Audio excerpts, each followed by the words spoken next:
Hi అండి అందరికీ. ఈరోజు కోవాతో జామున్ ఎలా ప్రిపేర్ చేసుకుందామో చూద్దాం. దానికోసం ఈ బౌల్ తోటి 2 కప్స్ కోవా తీసుకున్నాను నేను. ఇది పచ్చి కోవా అండి. 2 కప్స్ ఆఫ్ కోవా అండ్ దీంట్లోనే 3 స్పూన్స్ అంతా మైదా పిండి.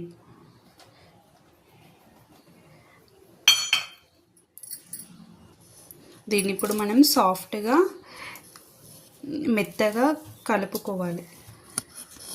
ఇది నేను చూపించిన విధంగా కలుపుకోవాలి. సాఫ్ట్గా ఉండాలి మనం చేయితో ఇలా నొక్కినప్పుడు. ఇప్పుడు మనం చక్కెర పాకం రెడీ చేసుకుందాం. దానికోసం మనం ఏ కప్తో కోవా తీసుకున్నామో ఆ కప్ తోటే 2 కప్స్ ఆఫ్ షుగర్ తీసుకోవాలి. 2 కప్స్ వాటర్ కూడా 2 కప్స్ వేసుకోవాలి. వాటర్ కూడా 2 కప్స్ తీసుకున్నాం. దీంట్లోనే కొంచెం ఇలాచీ పౌడర్, ఒక 5 ఇలాచీలు నేను మెత్తగా చేసుకున్నానండి పౌడర్ లాగా. దీంట్లోనే వేద్దాం మనం. దీంట్లో సిమ్లో పెట్టి ఈ చక్కెర పాకాన్ని రెడీ చేసుకుందాం మనం. ఇప్పుడు మనం చక్కెర పాకం రెడీ అయ్యేలోపు ఇవి బాల్స్ లాగా చేసుకుందాం చిన్నగా. ఈ విధంగా మనం అన్ని బాల్స్ చేసుకుందాం. ఇప్పుడు చక్కెర పాకం రెడీ అయింది. దీన్ని కొంచెం స్టిక్కీగా ఉండాలి చేతికి. మనం ఇలా అనుకున్నప్పుడు కొంచెం స్టిక్కీగా ఉంటే సరిపోతుంది. ఇప్పుడు ఈ చక్కెర పాకాన్ని తీసేసుకుందాం.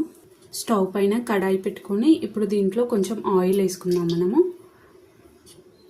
దీంట్లోనే కొంచెం నెయ్యి కూడా వేసుకుందాం. దీన్ని హీట్ కానియాలి. ఇప్పుడు నూనె చాలా వేడైంది. ఇప్పుడు మనం పొయ్యిని సిమ్లో పెట్టుకోవాలి. సిమ్లో పెట్టుకొని మనం చేసుకున్న బాల్స్ ఉంటాయి కదా, అవన్నీ 1 వేసుకోవాలి. ఈ బాల్స్ వేసిన ఎంబడే కలపొద్దండి, కొద్దిసేపు వెయిట్ చేయాలి మనం. ఇప్పుడు ఈ బాల్స్ని ఒక చిన్న స్పూన్ తీసుకొని మెల్లగా కలుపుకోవాలి ఇలా, అంటే 2 సైడ్స్ ఫ్రై అయ్యే విధంగా.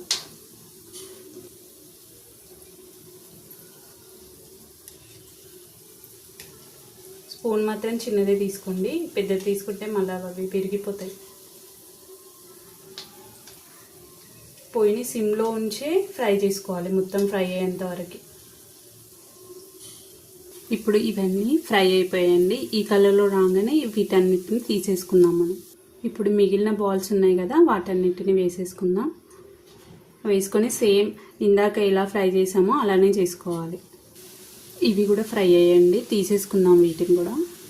ఇప్పుడు ఇలా తీసుకున్న బాల్స్ ఇవన్నిటిని మనం చేసుకున్న చక్కెర పాకం ఉంది కదా, అది కొంచెం వేడిగా ఉండాలి. గోరువెచ్చగా ఉన్నప్పుడే ఈ బాల్స్ని అన్నిటినీ ఈ చక్కెర పాకంలో వేసేయాలి.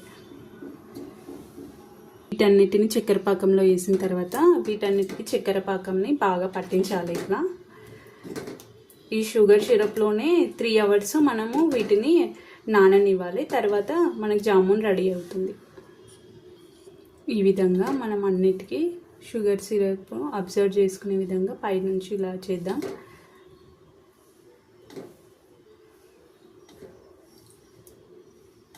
దీన్ని 3 అవర్స్ ఇలానే ఉంచండి, తర్వాత జామున్ రెడీ అవుతుంది. Thank you very much. ఈ వీడియో కనుక మీకు నచ్చినట్టయితే లైక్ చేసి, షేర్ చేసి, సబ్స్క్రైబ్ చేసుకోండి. Thank you.